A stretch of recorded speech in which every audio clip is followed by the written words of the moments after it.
kulanti wacan idin lahaantiin baddaawadayaal waxaa maanta marti noo ah gudoomiyaha guddiga ku-meelgaarka ee doorashooyinka Puntland mudane Cabdirasaaq Axmed Siciid gudoomiye labadii bishii koowaad 2022 ayaa lagu doortay xilka gudoomiyaha ku-meelgaarka ee doorashooyinka Puntland muddo ku dhawaad 9 bilood ayaa xafiiska joogta waxyaalaha ugu waaweynaa oo ku qabsoomay maxaa ka mid ah waxyaalaha ugu waaweynaa oo noo qabsoomay waxaa ka mid ah muddada aan joognay waxaan sameynay markaas waxay ahayd xilli kala wareega oo qorshii hore ee doorashada horumariska uu soo dhamaaday 3 degmo bishii October buu dhamaaday bishii November iyo Decemberna iyada waxa la ururinayay waxyaabii laga bartay waxa la midka ah iyo in natiijada in maxkamadda ansixiso la sugayay marka muddadaas waxa noo qabsoomay runtii hawlo aad u badan oo fara badan waxa kamid ah in aan ka shaqeynay in la dabaqo oo la hirgeliyo wixii 3 degmo oo doorashada hordhaca laga bartay daneeyaashii iyo dadkii ay doorashadu saameynta ku lahayd oo dhan la isugu yeero daraasado ilaa 3 gaaraya iyo kuwa gaargaar ah ururada siyaasadda iyo taybiga ururiyeen in la isu keeno in laga soo saaro waxa caqabada ee doorashadii hore jiray iyo sida loo dabaqi karo su'aalaha hadaan ku siiyo waxa kamid ah waxyaabihii soo baxay wacyigelintu qaabkii u shaqeynaysay inaanu ahayn qaab dadka oo dhan ama qaab very effective waxa loo yaqaan ama qaab aad u wanaagsan oo meel walba la gaaray marka waxaan sameynay istaraatiijiyad ama qorshe cusub oo wacyigelinta oo dadka lagu wacyigelinayo taas oo ka balaarantii hore qayb badan aan ku soo daray waxa kamid ah qayb aan ku soo daray qayb dadku si toos ah macluumaad uga heli karaan xarunta guddiga oo center weyna oo call center isla mar ahaantaana codad duuban oo ku saabsan doorashada oo hagida ka dhageysan karaan waxa kamid ah waxyaabaha noo qabsoomay oo aan ka shaqeynay ilaa waaga aan aadka uga shaqeynay in aan joogteyno in daneeyaasha doorashada ururada iyo dawladda iyo civil society-ga ay isku hal meel iyo hal mowqif ka hadaan doorashooyinka la wada shaqeeyo markasta la shiro caqabad kasta la isu yimaado laga gudbo waxa kamid ah inaan u diyaarinay hay'adda dhinaca tayeynta hay'adda doorashooyinka tababarada shaqaalaha farsamada ee guddiga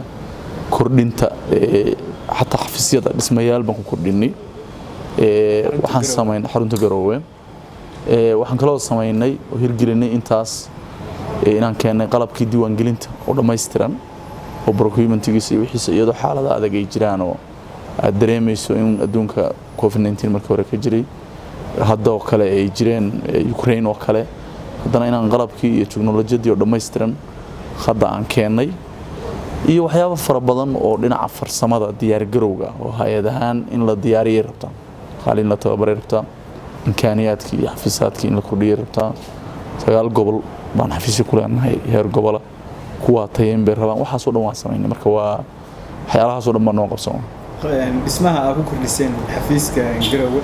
ismuhu xafiis uu leeyahay guddiga doorashooyinka meelgaarkaada waa xafiis kira aad ugu jirtaan marka xafiis kira weeye laakiin long term laakiin waxaan ka dhisnay center maadaama uu aad u yaraa xilligan aysan suurtagal ahayn inaan ka guuro waxaan dhisnay centerka hadda laga maamulayo ama lagu rakibayo qalabka doorashooyinka ee diiwaangelinta hadhowna waxay gelaysaa hantida moduleeda oo hadhow marka la kala baxayo ay xisaab ahaan u wareegi doontaan dabcan may dhulku dhul kira weeye laakiin hadhow baa lagu xisaabtamaya marka gurigan laga baxaya ama uu meel permanent helo insha Allah waa ka shaqeynaynaa inaan xafiis rasmi ah guddiga loo helo guddigu waa hay'ad weyn oo hay'adan guud xafiis weyn bay u baahan tahay haddana waxyaalaha qorshaheennana waa ku jirtaa waxyaalaha aan ka shaqeynayno bayna ka mid tahay hadda horumar baan ka shaqeynay meel xarun dawladeed ahaan jirtay baa dabcan qayb ka mid ah haddana waxa ay u baahnayeen imkaaniyaad iyo in xarun cusub la dhiso baa isu dhawaaday marka sidii xarun cusub u yeelan lahayd iyadana waxyaalaha qorshayaasha noogu jiraan ka shaqeyn doona ka mid maadaama uu guddiguna inta ku bixiya qalab baa dhawaan soo gaaray xafiiska laba beri tababar ayaa u socday qalabkaas sidii loo hirgelin lahaa qalabkaas qalab noocaa ah waa habladuhu tafaasiil ka bixinaya qaab noocay u shaqeynayay dhaqaalaha qalabka lagu bixiyay ma guddiga bixiyay ma xukuumadda dawladda bixisay mise taageerayaasha daneeya doorashooyinka Puntland baa idin ku soo deeqay qalabku wuxuu ahaa qalabka loo yaqaan qalabka diiwaangelinta odayaha waana nooca loo yaqaan biometric system full biometric system baa la yiraahdaa waa nooca leh inaan laba jeer la isku diiwaangelin karin qofka marka la diiwaangeliyo laga qabanayo macluumaadka asaasiga ee kuwa ugu adag ee adduunyada laga isticmaalo ay ka mid yihiin indhaha iyo wajiga ay ka mid yihiin kadibna uusan mar labaad qofkaas isku dayi karin inuu meelna iskaga diiwaangeliyo qalabkaas waxyaalo badan oo facility oo la socdo buu leeyahay wuxuu leeyahay serverro xogta kaydiya transmission ama xogta isu gudbinteeda sameeya wuxuu leeyahay qalabkii heer fieldi ama degmooyinka iyo goobaha lagaga soo ururinaya xogta wuxuu leeyahay kuwa kale oo maaragtay daatada kaydiya xifdiya oo backupka waxa loo yaqaan wax kasta buu leeyahay qalabkana sideedaba doorashooyinku waa arrin aad u ballaaran afrikana inteeda badan isku filaansho inay iswada qabto suurtagal maaha marka waxyaabaha nalaga kabo oo international community-gu ay qalabka ka geysteen door ama iyagu ay naga saacideen bo waagaag doorashooyinka waxaad qaar qabateen 3 degmo Qardho Ayl iyo Ofayn ma jirtaa doorashada hadda baldig noo faahfaahin kartaa deegaanada aad ku xijin kartaan 3 degmo degmooyinka Puntland oo dhan baa doorasho laga qabanayaa qorshaheenu waa inaan dhawaan xilli roobaadka markuu insha Allah bilowdo aan bilowno diiwaangelinta odayaha 3 waji bay mari doontaa 9 gobol way badnaa 3 gobol badan baa laga qaban doonaa baa loo geliyaa degmooyinka wax tartan la dhaha ma jiraan degmooyinka oo dhan doorashadu waa ka qabsoomaysa haddii ilaha idan ka dhigo gobolada Puntland waa 9 diiwaangelintu waxay noogu qorshaysan marka hore dadka muwaadiniinta la diiwaangeliyaa shuruudaha buuxiyo diiwaangelinta qorshahan ku wadnaa waxa weeye 3 gobolba inaan mar qabanno laakiin waxay kala horeynayaan waa laba week oo shaqadu soconayso marka bil iyo 15 casho lisdan 2 bilood waxaan rabnaa inaan ku soo afjaro diiwaangelinta waxa ku xiga markaas in dadkii guud ahaan Puntland aad iyo aad اسبوع ku soo afjaraysa 2 asbuuc kuma oran 2 asbuuc waa fayski 3 fays weeyaan fayska waa 2 asbuuc fayska ku xiga waa 2 asbuuc fayska ku xigaan waa 2 asbuuc marka 3daas 6da week ayaan ku soo gabagabaynaynaa insha Allah diiwaangelinta waa adoo biliya bar inta wixii ka dambeeyana waxaan ka shaqeyn doonaa sidii kaararkii codbixiyaasha loo daabici lahaa imkaaniyaadka waa haysanaa xarunta lagu daabacayaa markii la daabaco kaararka loo qaybinayaa dadka muwaadiniinta waqti cayiman baa loo sameeyaa meel kasta waa la geynayaa kaarka markay dadku qaataanna waxa ku xigta doorashada oo markaas iyadana waxyaalaha yar yar oo ka horeeya farsamo ah oo iyagana inta qorshayaasha kala socdaan la sii wadi doono ayaa jiray marka saas weeye qorshaha hadda ku socoto gobolka Sool Soomaaliland oo kala qaar ka tagaysan maxaa idinka qorshaysan gobolka Sool gobolka Sool horta waa ka shaqeynaa degmooyin badan baana laga shaqeeyaa dunuufo amnina saad sheegayso meel waa ka jiraan annaga marka guddi doorashaana waxaan qaabilsanahay inaan imkaaniyaadkii shaqaalihii iyo wax kasta u diyaarino meel kasta oo Puntland kamida wixii amniga oo sugidiisa amnigaana dawladda ay xilsaaran meeshii aan markaas suurtagal ahayn in doorasho laga qabto sababa amni waxay doontaa aatee iyadana sharciga wuxuu qorayaa inaan loo xanimnaanayn goobtaas xilligii ay ku haboonaato ama macquul noqoto baana laga qabanaya marka waxa qabada kama aysan jiraan arinta aad sheegto doorashada waa la qabanaya Puntland oo dhan waa laga qabanaya waa suurtagal inaan meelo kooban ama degmooyin ama goobo aysan suurtagal ka ahayn amniga inay dhici karaan iyadana waa wax normal ah oo iska caadi waa hagaag gudoomiye doorashada aad rabtaan inaad Puntland ka qabataan waa doorasho caynka golaha deegaanka ayaad ku soo koobaysaan soo baarlamaanka iyo madaxweynaha waa ku jirta guddiga doorashooyinka ku meel gaarka ee Puntland aniga gudoomiyaha ka ahay waxay leeyihiin mandate ama awood shaqo oo u qoran oo xeerka ay ku dhisan yihiin qoraayo awooddaas waxay ka bilaabataa shaqadooda koowaad afti qaadista dastuurka dowladda Puntland afti kooban oo aan caam ahayn baa loo qaaday guddigaana sameeyay xilligii 2012 waxa ku xiga diiwaangelinta ururada siyaasadda iyo sharciyintooda iyadana waa sameynay 9 urur oo sharciyeysan oo siyaasadeed baa jira waxa ku xiga shaqadeena inaan diiwaangelino muwaadiniinta buuxiya shuruudaha isdiiwaangelinta iyadana waa tan aan hadda ku sheegayo horeyna 3 degmo looga sameeyay haddana aan sameynayno iyo qabashada doorashooyinka golayaasha deegaanka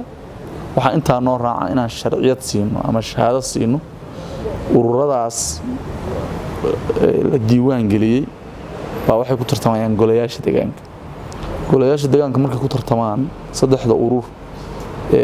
aqlabiyadda ugu badan ka hela doorashadaas ayaa xisbiye isu bedelaya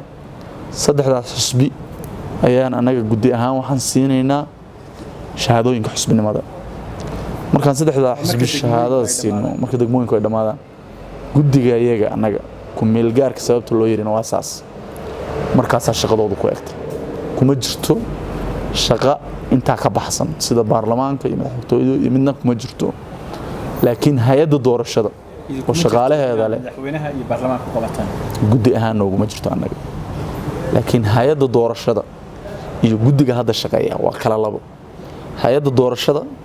Puntland magaceeda isbedelaya halka ay ka tahay guddiga ku meel gaarka ee doorashooyinka Puntland waxay noqonaysaa guddiga doorashooyinka Puntland waxay yeelanayaan waqti cayiman oo 6 sano ah xubno kamida 9 xubnood ayaa waxa soo nominate gareyn doona ama soo jeedin doona xisbiyada 3 inta kalena labadii dhinac hadda awalka hor ka imaan jireen oo madaxtooyada iyo baarlamaanka ay kala iman doonaan guddiga rasmiga ayaana xafiiska iyo shaqada la wareegay iyagaana markaa halka wixii ka dambeeya ka sii wadaya laakiin anaga guddiga ku meel gaarka 3 xisbi markaan shahaadada siinaba ku waqti shaqadeeda laakiin muddo kooban ayaa mandate-ka xukuumadda oo kala waxa waqtiga ka hor xukuumadda ma ku soo dhameyn kartaan dhammaan deegaanada Puntland oo aad diiwaan gelisaan doorasho kula deegaan aad ka hirgelisaan aad iyo aad 100% anaga hadda xilli hore ay ahayd qorsheen ama xilliyadan oo kale inaan bilowno diiwaan gelinta waxaan u bilaabay waxa kamid ah barnaamijka doorashooyinka qof iyo cod Puntland wuxuu ku socdaa wada tashi iyo tala wadaag waxa la sameeyay daraasad iyo xog ururin baa laga sameeyay degmooyinka saameynta ay leedahay abaartu darteed ayaan jadwalkii hore aan u shaacinay dib ugu dhignay si aan u tixgelino jawiga guud ee dalka iyo dunuufaha jira sidaas darteed doorashada waqti aad u badan uma baahan waaniga kule intaan hadda sanadku dhamaan waan laba gaarin December iyo meelahaas waa soo afjarayna diiwaan gelinta doorashaduna one day bay u baahan tahay iyadana bilaa ugu horeeya sanadkan insha Allah qabanayna marka uma baahnidin waqti yar oo kooban in lagu daro si aad u qabataan doorasho hufan oo lagu kala baxo waqti ku darisida aad golaha deegaanka waa qabanayna waqti badan uma baahna muddo kooban oo bilooyin aan ku qabanayna waa hagaag dhanka ururada dhaqaale ay xukuumaddu u qoondeysay ma jirtaa ay ururahan ay ku qaataan ma jirto hadda ururada nidaamka financial-keena iyo xisaabaadka dawladdu sida uu dhigayo inta badan markay xisbiye noqdaan waxay noqonayaan entity babliga oo dalku leeyahay oo miisaaniyadda wax ku yeesha hadda marka dhaqaale joogta la siiyo ma jiro laakiin waxa socda doodo iyo dadaalo muddo la waday oo ay tahay in dawladdu ay kabto dawladduna waa ballan qaaday marka waxaan rajaynaynaa marar kooban oo wax la siiyay ma waa la kabay mar lacag la siiyaa jiray laakiin joogta ma marka caqabad dhaqaale la'aan ba hadda jirta oo dhanka xukuumadda ururada ay weydiisay aniga xukuumadda aniga kama hadlin ururada laakiin xukuumadda wax miisaaniyadda ugu jira hadda maba jiraanba laakiin hadda waxaan laga talinayaa maadaama ururadu ay shaqeynayaan dunuufana jiraan in wixii laga saacido karo dawladdu ay kabid ku samayso miisaaniyaddan wax loo geliyo waana arrin socoto oo wada hadal ku jirta ma jirta adiga caqabado intaad xafiiska aad joogtay ku qabtay ama aad u soo dhabar adeegtay mid noocaas oo kale walaal waa mahadsantahay horta waxa qabada oo shaqada inaan gudano ama waajibaadkeena naga hor istaaga maan arag laakiin de shaqo hadii la qabanayo shaqo aan caqabad lahayn horta ma jirto processka doorashooyinku waa nidaam adag waa nidaam wadanka ku cusub waa nidaam u baahan farsamo xoog leh waa nidaam u baahan imkaaniyaad fara badan waa nidaam u baahan maaragtay wada shaqayn fara badan marka lama oran karo caqabad la'aan weeye laakiin wax caqabada oo hadda shaqadeena naga hor istaagtay ama aan dareemayno inaan ku socon karin ama ma jirto shaqaduna si fiican bay u socotaa guddiga doorashooyinka ma leeyahay budget u gooniya oo ay dawladdu ugu talagashay aad iyo aad hay'adaha dawladda ee madaxa bannaan buu ka mid yahay guddiga miisaaniyad buuna leeyahay door intee la eg bay doorashooyinka Puntland ku leeyihiin ama ay ka qaataan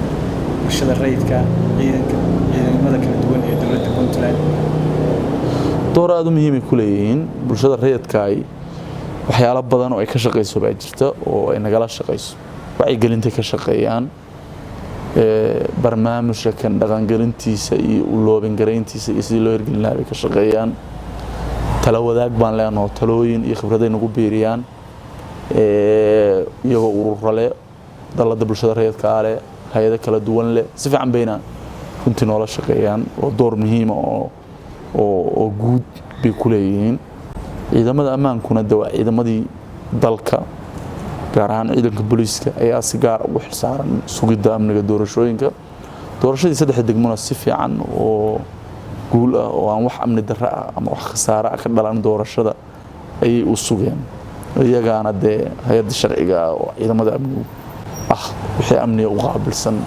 wadanka doorashooyin ha ahaato ama wax kale ha ahaato marka iyaguna way shaqeeyaan waana xilliga doorashooyinka la qabanayo ama diiwaangelinta la samaynayo ama shaqooyinka waaweyn la samaynayana